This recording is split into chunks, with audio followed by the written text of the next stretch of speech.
My son-in-law smirked, ready to inherit my company. Then the DNA test showed he married a stranger.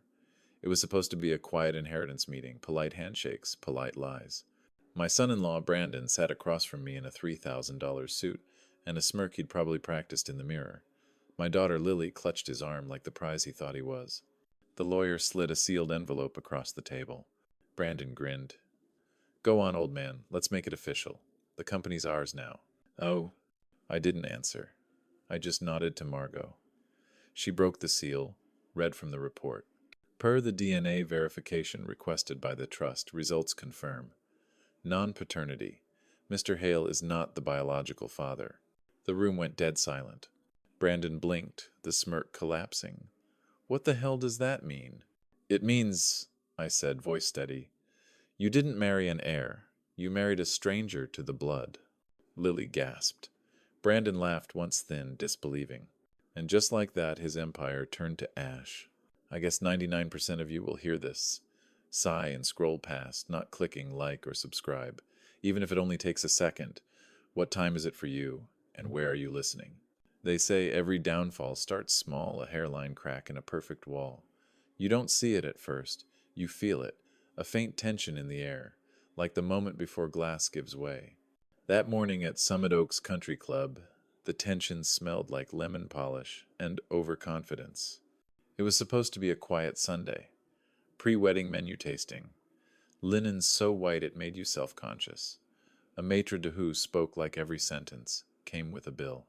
I was 5 minutes early, as usual.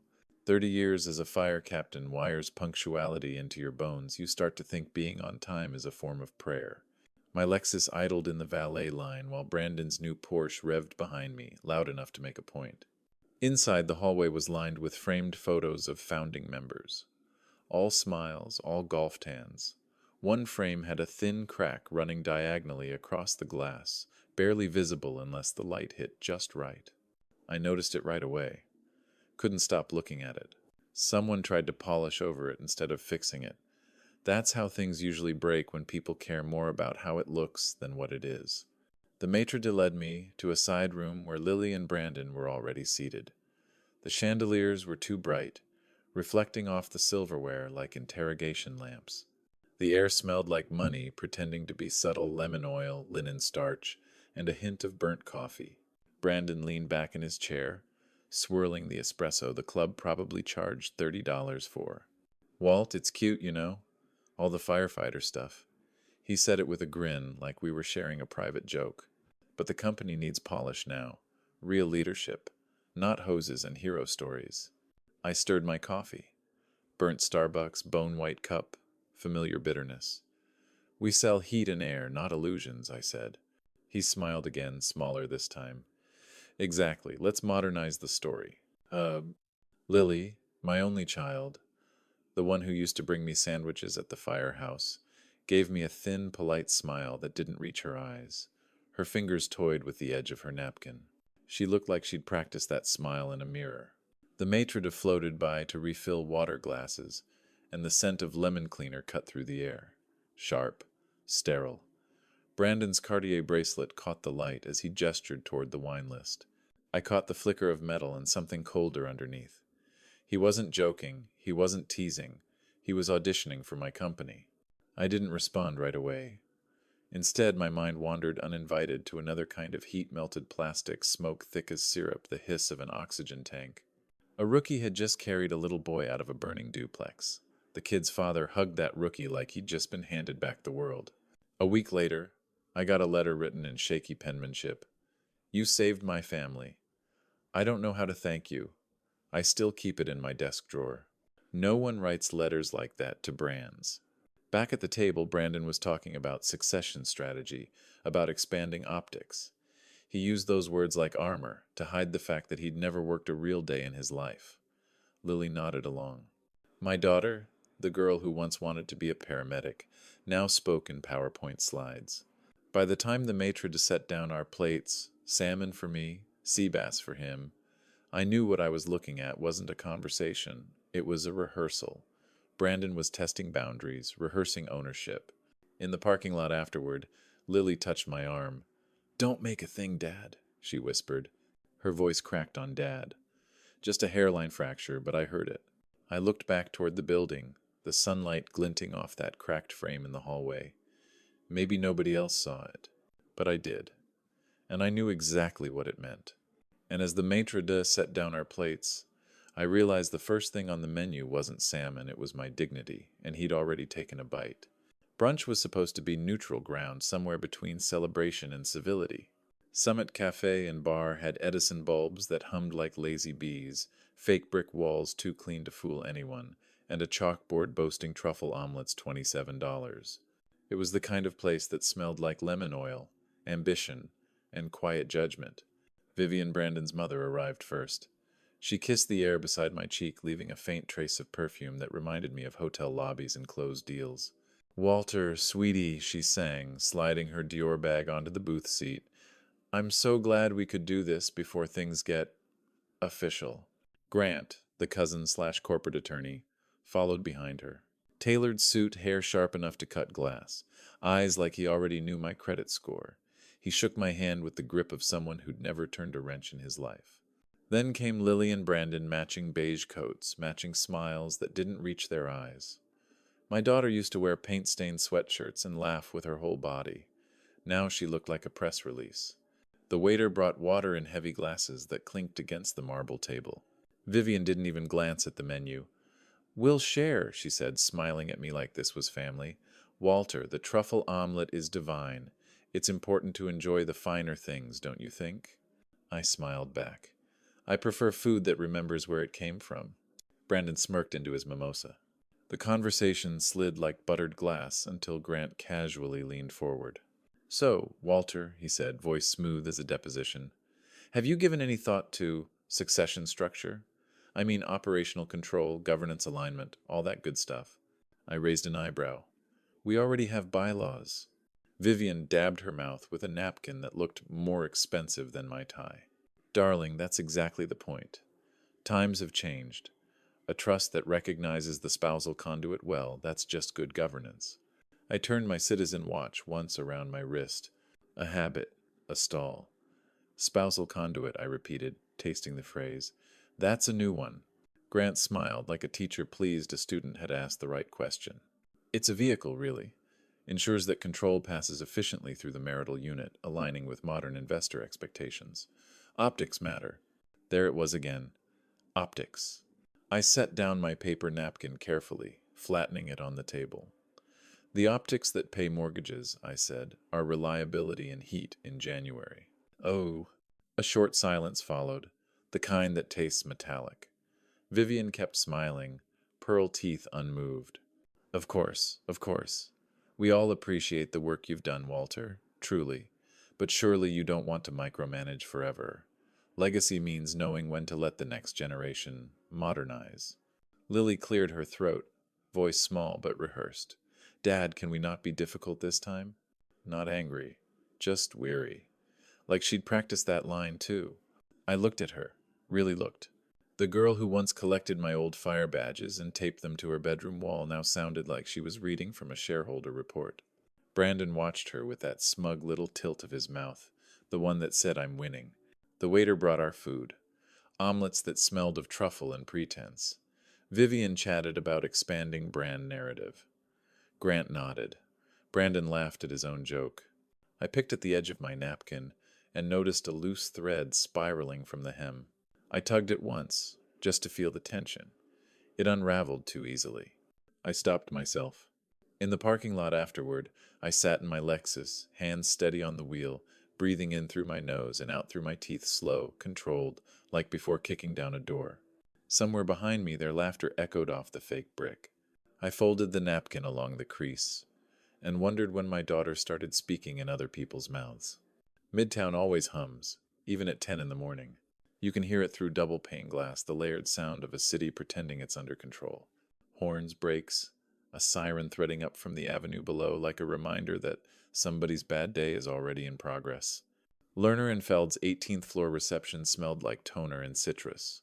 The receptionist mispronounced my last name. "Mr. Hale's?" she asked. I corrected her softly. 30 years in uniform taught me that you don't bark unless the fire's real. Margot Lerner appeared from behind a frosted door, the kind of woman who could cross a courtroom without moving her shoulders.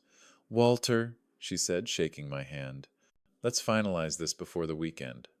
The board signatures are ready."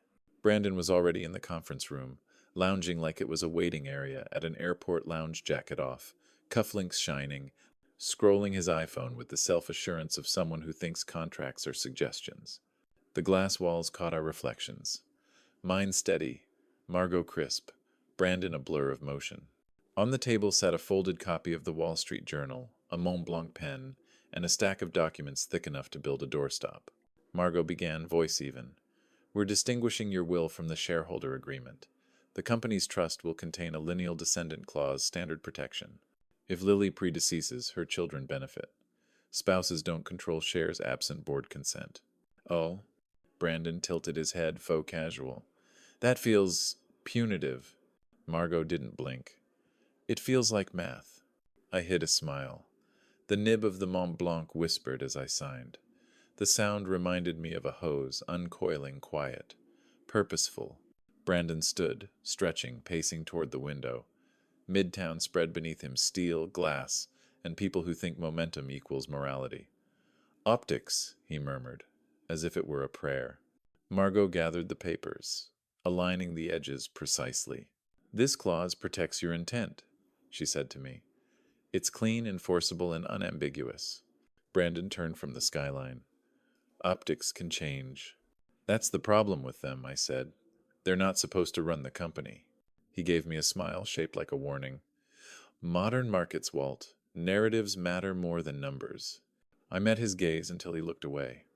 The sirens below faded Doppler effect, pulling the chaos into distance. It reminded me of nights we'd driven toward that sound, not away from it. Cowardice always sounds like somebody else's idea. Margot slid the executed copy into a folder embossed with the firm's logo. "Done," she said. "The trust amendment takes effect immediately.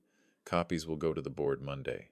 In the elevator, mirrored walls threw our images back at us, 3 versions of reality, all slightly distorted. Margot adjusted her glasses. "You did the right thing," she said.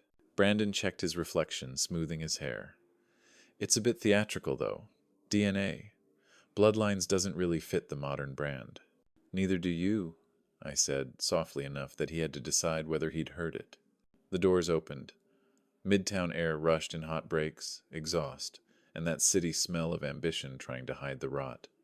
Brandon slipped on his sunglasses, the smirk back in place. He clapped me on the shoulder like we were teammates. "Good chat, Walt. You'll see this will all look different soon." I watched him cross the street against the light, confident that the cars would stop. They didn't honk. That was the problem.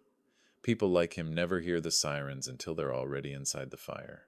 When the elevator doors opened to the street, the city smelled like hot breaks and pretended mercy, and Brandon already had a plan. Rehearsal dinners are supposed to be warm people clinking glasses, pretending they like each other, saying things they don't mean for the sake of photos. The Summit Oaks ballroom glowed like it had been dipped in champagne's soft uplights, painting the walls a fake sunset, expensive and yet somehow cheap. Cocktail hour was already loud by the time I arrived. Laughter with too many teeth. Waiters in white gloves wove between tables, refilling flutes of Prosecco before anyone could finish the last sip.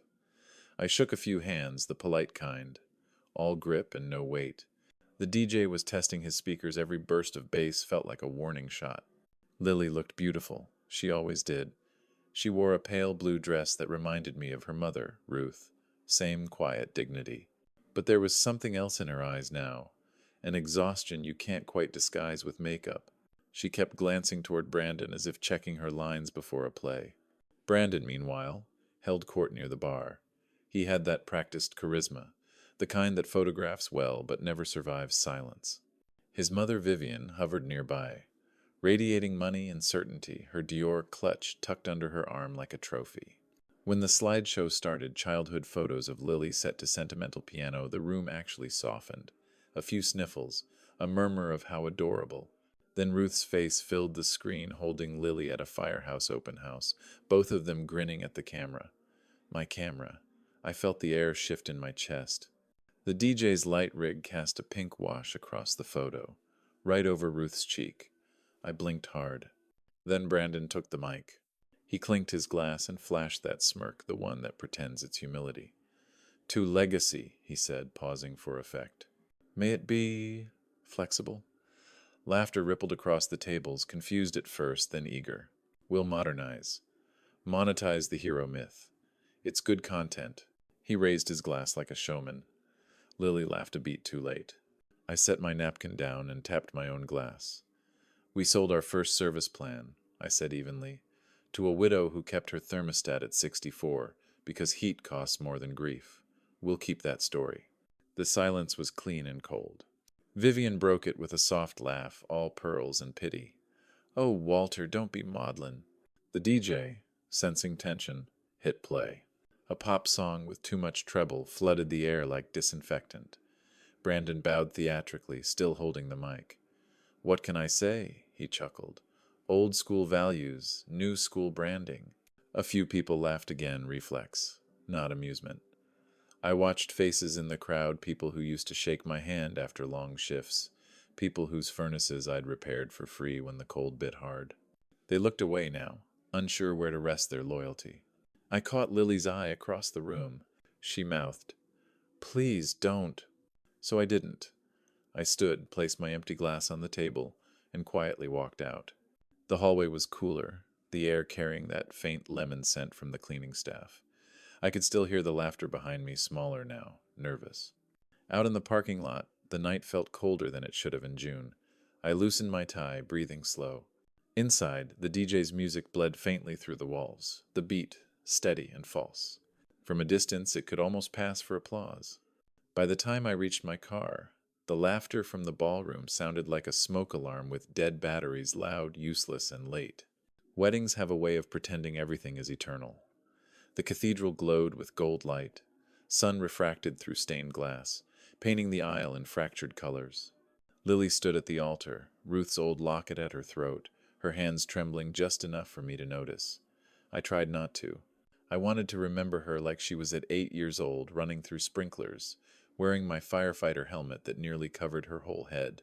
When the priest said, "You may kiss the bride," the guests clapped too early, as if the applause might bless the marriage.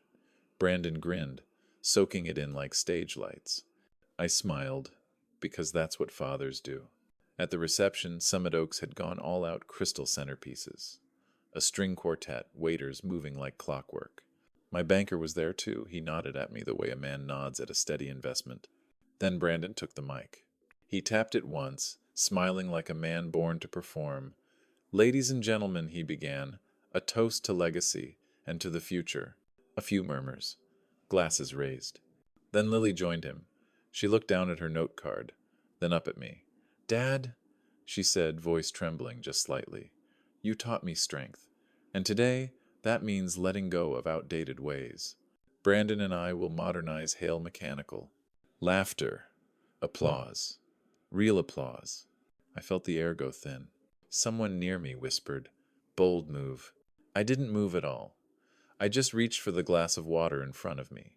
It was room temperature, tasteless, the kind of nothingness you notice when your world goes silent. My former Lieutenant Danny leaned in, his voice low. "Cap?"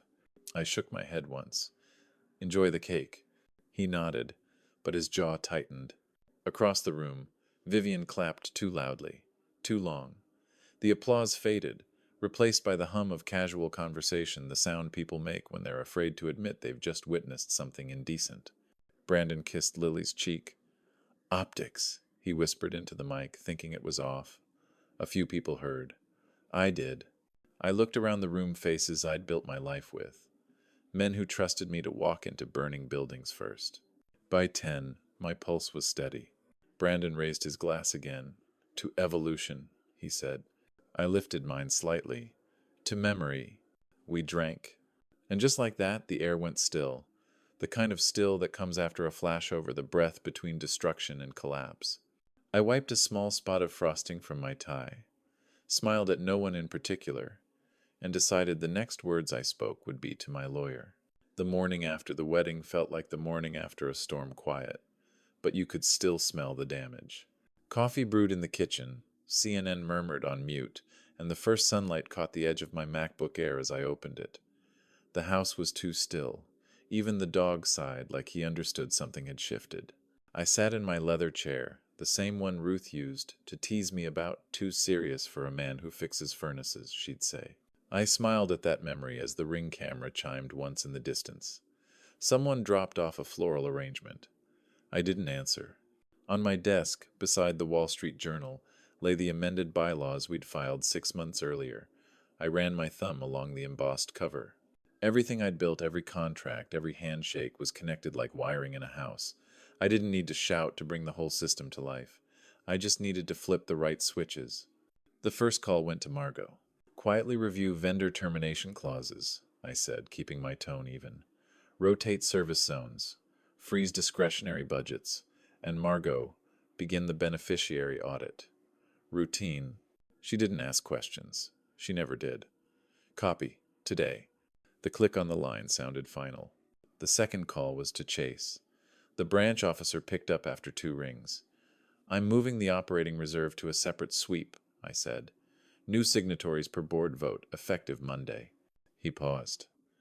Understood, Mr. Hale. I'll prepare the transfer confirmation.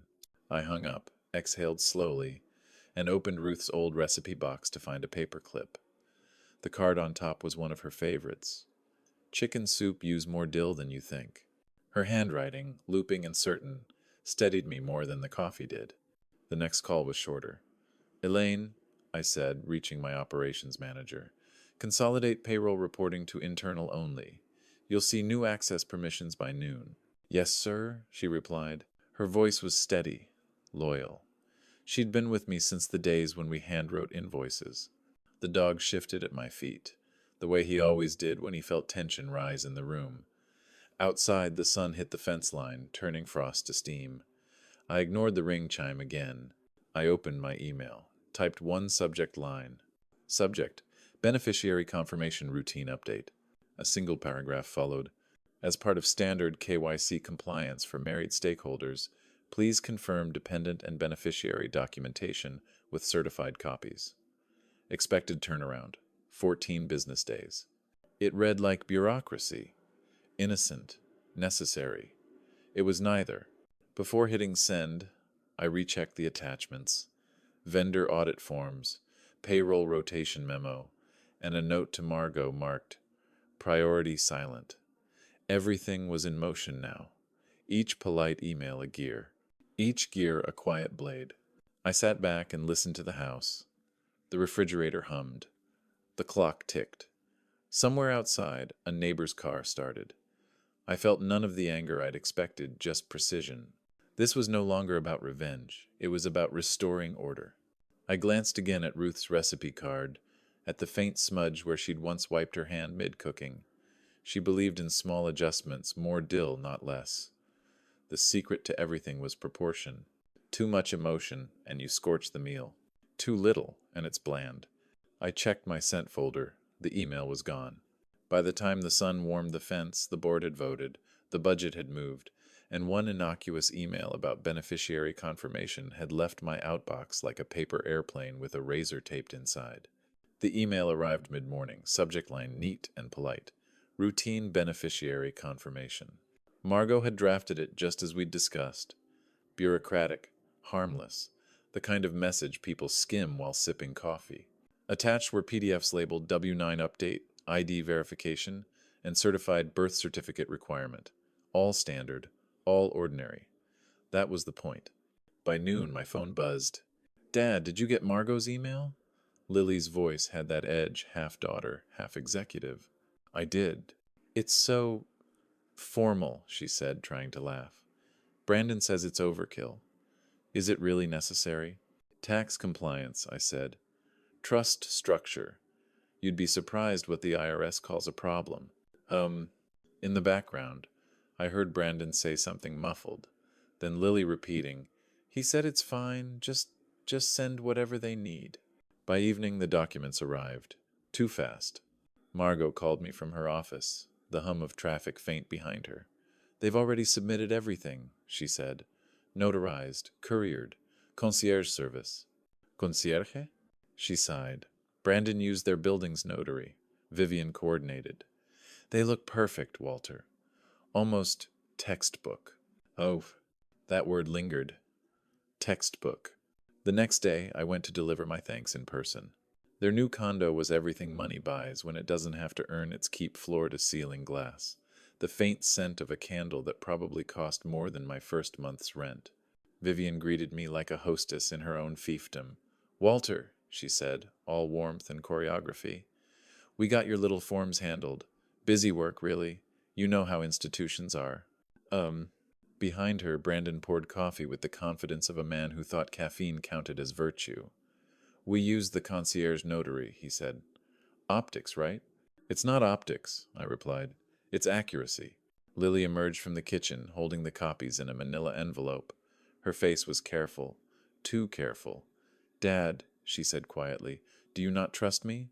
Her voice hit softer than any insult. I looked past her, at the big glass window overlooking the city. A faint scratch caught the morning light. Hairline thin. You had to squint to see it, but once you did, it was all you could see. I let the thought pass. Brandon handed me the envelope, smiling like a man delivering proof of good faith. "All certified, sealed, blessed by bureaucracy itself," he said. "You can rest easy, old man." I took the packet, nodding once. "Appreciate your efficiency." The notary's stamp was perfect. The ink didn't smudge, not even slightly. The birth certificate copy looked new enough to have been printed that morning, edges crisp, paper bright. I'd seen real certified copies before. They had texture, age. This one was smooth as glass. Vivian was still talking about the honeymoon, the renovations, the next phase of their brand. I only half listened. I kept my eyes on the document corner, where the seal caught the light differently, too evenly. Machine flat. A flicker of memory surfaced, sharp and uninvited. The hospital the day Lily was born. Ruth's hair damp with sweat, a nurse switching bassinets for the bath. I remembered thinking it was odd how quickly they worked. The smell of antiseptic, the beeping of a monitor, a newborn's cry that wasn't quite ours. I hadn't thought of that moment in decades. I pressed my thumb against the envelope's edge, the paper biting into skin. A small cut bloomed red. I wiped it on my pant leg and smiled through the sting. "I'll file these with Margot," I said, keeping my voice even. "Thanks for handling it so promptly." In the elevator, I pressed the envelope to my chest. The hum of dissent filled the silence. I thanked them, pocketed the copies, and as the elevator hummed down, I felt the same unease you get when a smoke detector blinks green but you still smell wires. Sirens drifted up from the street again, faint through the glass walls of Lerner and Feld's conference room. It was the same room as before. Same skyline, same table, same careful distance between grief and paperwork.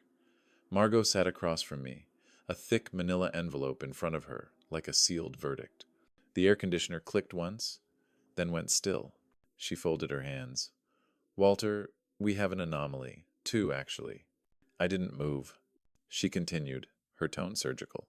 "The birth certificate's raised seal is authentic, but the batch number corresponds to Street Agnes Hospital. Lily's file lists Presbyterian. We petitioned the surrogate court for a narrow, confidential clarification of lineage standard when trust language references lineal descendant. You consented. Lily consented?" I nodded once. My hands stayed flat on the table. "Say it." Margot exhaled. "The results indicate non-paternity. You are not the biological father." The silence that followed wasn't loud. It was absolute. Somewhere below us, a siren wailed, Dopplering into distance. I stared at the manila envelope, the brass clasp dull under the overhead light. I noticed things.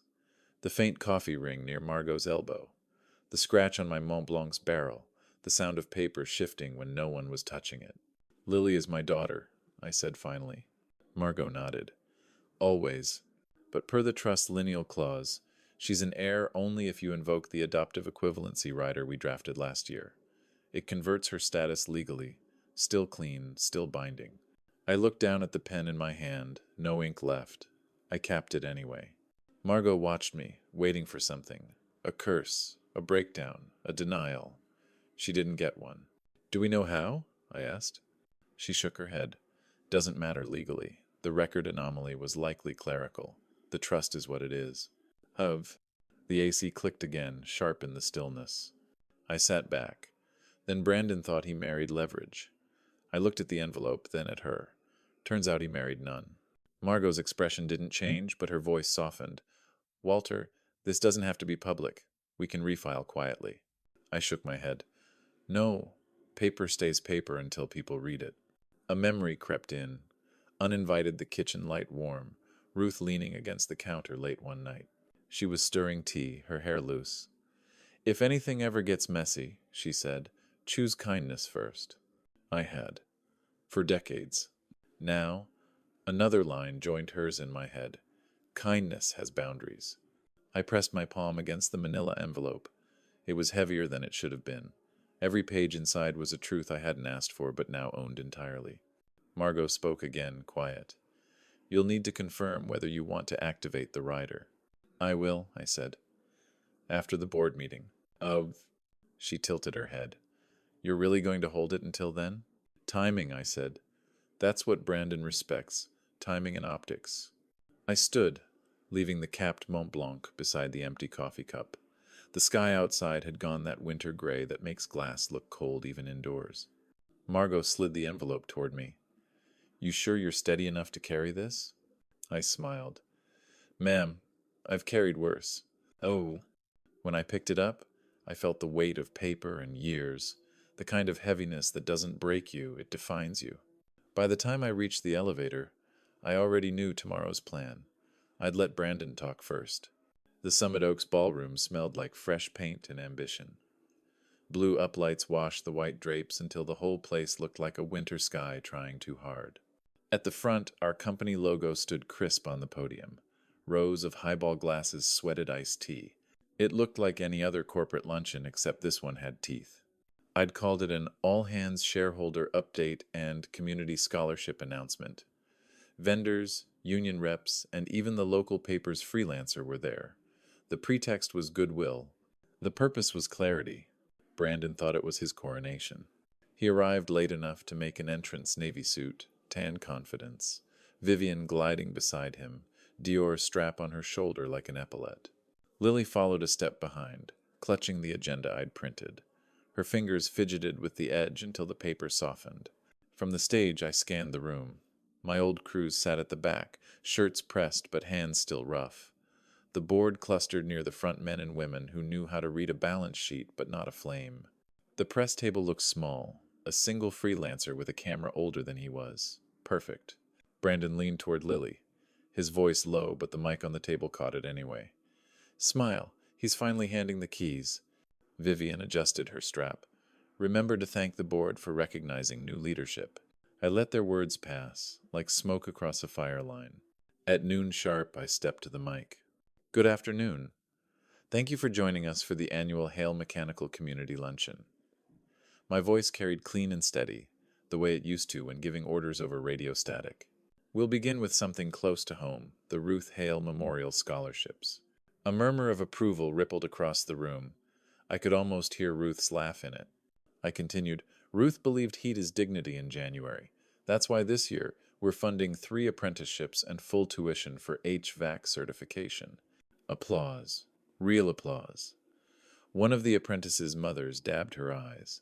The sound softened the air for a moment, like the warmth before a storm. While the applause lingered, I noticed a loose thread on the stage skirt brushing my shoe. Purposeful. I let it be. Behind me, Brandon straightened his tie. Lily smiled too tightly. Vivian beamed like she'd already bought the company stationery with her son's initials. I sipped from my glass of tea. The condensation traced a circle on the napkin. Slow, deliberate. The mic hummed faintly, a static heartbeat. Next, I said, we'll move to financials. Modest growth this quarter. Vendor performance steady. Our crews continue to set the standard for safety and reliability. More applause. Brandon joined in, loudest of all. I watched his reflection in the glass podium panel, shoulders square, smile rehearsed. He thought this was Act 1 of his debut. I scanned the room again. The board, the vendors, the local press. Every witness I needed was in their seat. The scholarship envelopes were gone, the applause tapering off. Time to move from kindness to clarity. I slid my glass exactly 1 inch to the right. A small sound, just enough to draw attention. Now, I said, almost lazily, governance. The room stilled. Brandon's smile froze. Lily's hands went still on the napkin. Vivian's pearls stopped clinking. The hum from the speakers deepened, like the pause before a siren. I took one last sip of tea. It had gone warm. That was fine. Warm things burn slower. When the applause faded, I moved my glass 1 inch to the right and said, almost lazily, now governance. The ballroom lights dimmed slightly as the projector hummed to life. A 70-inch screen glowed behind me, displaying the title slide, Hale Mechanical Governance Overview.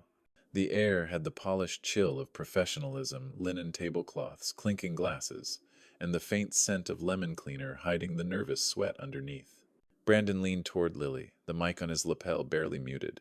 Showtime, he whispered. I caught the reflection of his smirk in the podium glass. It looked smaller than he thought. Let's begin, I said. My voice filled the room, steady, no tremor. Financials first, steady margins, growth in service contracts, strong vendor retention. I'm proud of the work every one of you does. Applause. Safe applause. I nodded to Margot in the front row. She stood, clicked the remote. The next slide appeared. Trust Section 4.2 Lineal Descendants Only. The font was clean, black on white, no drama. Just law. Margot spoke clearly, her courtroom voice honed to precision. As part of standard compliance review, and due to anomalies in state vital records, the court authorized a DNA confirmation for trust verification. The murmurs began. Forks paused midair. Margot continued. Result: non-paternity as defined under statute. Mr. Hale has affirmed Lily Hale as his daughter in every legal respect. However, automatic lineal transfer of control is not triggered without the adoptive equivalency rider. A collective intake of breath. One fork slipped, clattering against china.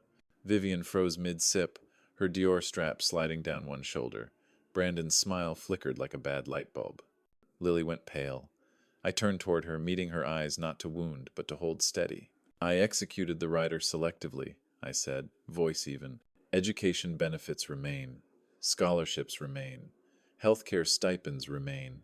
Governance rights, however, do not transfer automatically through marriage to a non-lineal heir. A beat of silence. Then Vivian's voice sliced through it. This is barbaric. I looked at the iced tea glass beside me. The condensation ring on the white linen caught the overhead light, round and perfect. Like an eclipse, something beautiful blocking something bright. Barbaric, I repeated softly. No, Mrs. Whitmore, it's called stewardship. Brandon tried to recover. You're saying what? That a blood test decides who's worthy to lead? That's medieval. I faced the crowd, not him. I'm saying leadership is earned, not leveraged. The trust was designed to protect the company's mission reliability, integrity, and service to the community. Those don't transfer by marriage license. The room went still again. Even the air felt cautious. Margot returned to her seat, papers stacked neatly, her pen clicking once the legal equivalent of a mic drop. I took a breath. Lily, I said into the microphone, my tone softening, you are my daughter, in every way that matters. This, I gestured toward the slide, is procedure. It changes nothing of the past. We will discuss it privately as a family after today's business. Her lip trembled. She nodded once. Brandon's hand reached for hers. She didn't take it. Ruth's voice echoed somewhere behind the years. Choose kindness first. I had. And then I'd learned, kindness, without boundaries, becomes weakness. I looked back at the room. Now, I said, let's move forward.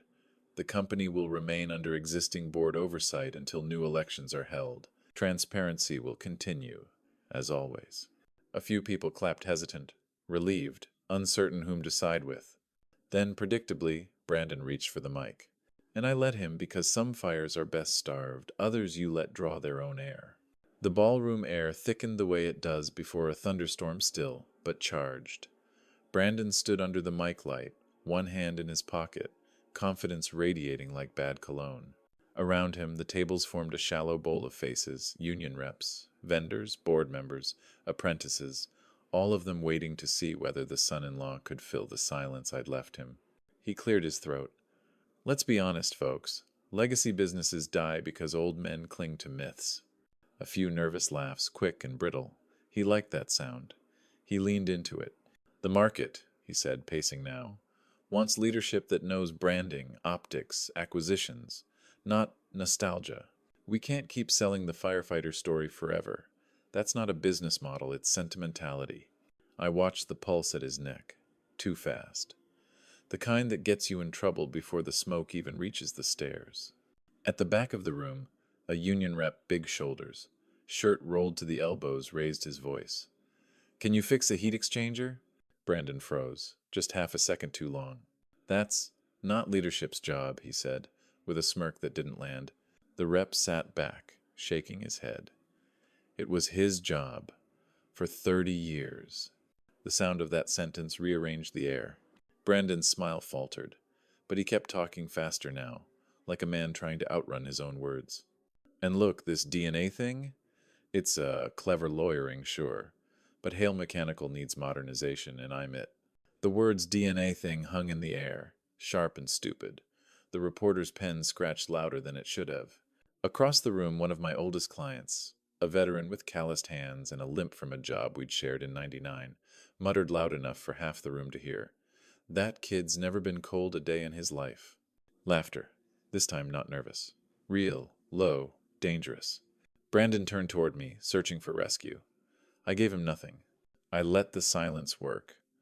Let it do what heat does, expand. He straightened, his tone turning brittle. Listen, I respect the company's history, but respect doesn't pay shareholders. Sentiment doesn't scale.